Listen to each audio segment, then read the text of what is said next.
Hello everyone, let's start with exercise 1.3, question number 13. So in this it says write the denominator of rational number 5000 in the form of 2 raised to power m into 5 raised to power n.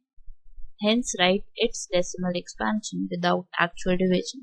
So what we need to do is we need to write 5000 in terms of prime factors.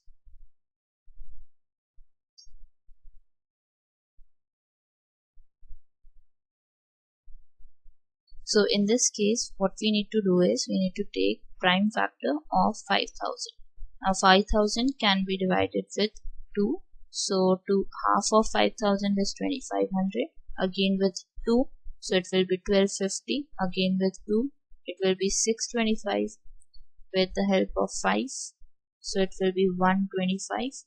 With 5, 25. With 5 again, 5 ending at 5 here. So we have 2 raised to power 3, 257 over 2 raised to power 3 into 5 raised to power 4. So this is how we can write 257 over 5000 as. So in this next it says that hence write its decimal expansion, whether it is terminating or non-terminating. So in this case how we can define is this is terminating. Why? Because in this case we have 2 cube and 5 raised to power 4 factor. So therefore it will be terminating decimal. And then we need to write its decimal expansion as well without actual division. So what we need to do is we need to make 2 cube as 2 raised to power 4. For that we need to multiply and divide the answer with 2. Now at the bottom we would have 257 over 2 raised to power 4 into 5 raised to power 4. So what we are left with is 257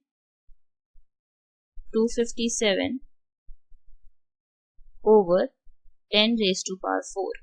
Now when we divide 257 with 10,000, it will give us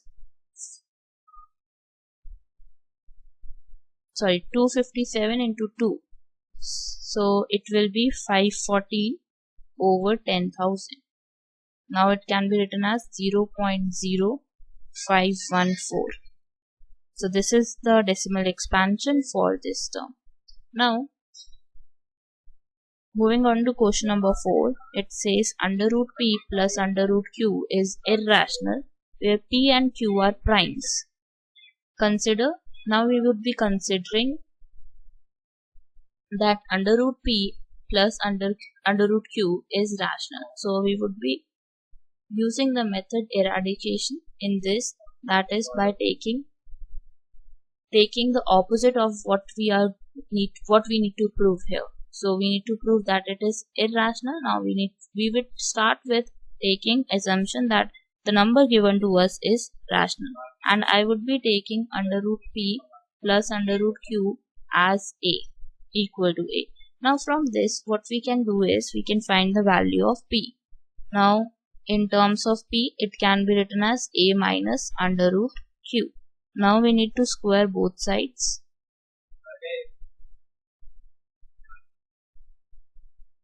So it will be underroot p whole square equal a minus underroot q whole square. Now square and underroot gets cancelled out. We are left with p, and on the other hand we need to take square of it. So it will be a square plus q minus 2a underroot q. So this is the value for p. Now from this what we can do is we can find the value of underroot q. In terms of underroot q, I will bring 2a underroot q to the other side. So it will be 2a underroot q equals a square minus p plus q. A square, or you can write it as a square plus q minus p. This will be minus p. So the value for underroot q will be equal to a square plus q minus p over 2a. Now you can see that q is prime, so under root q is not rational. Why? Because it is in the term of a square plus q minus p over 2a. We know that this is in terms of rational because it has numerator, it has denominator. This contradiction has arisen because we have taken under root p and under root q as rational. So therefore, this is not true that under root p and under root q is rational, it is irrational. So that's your answer for question number 40.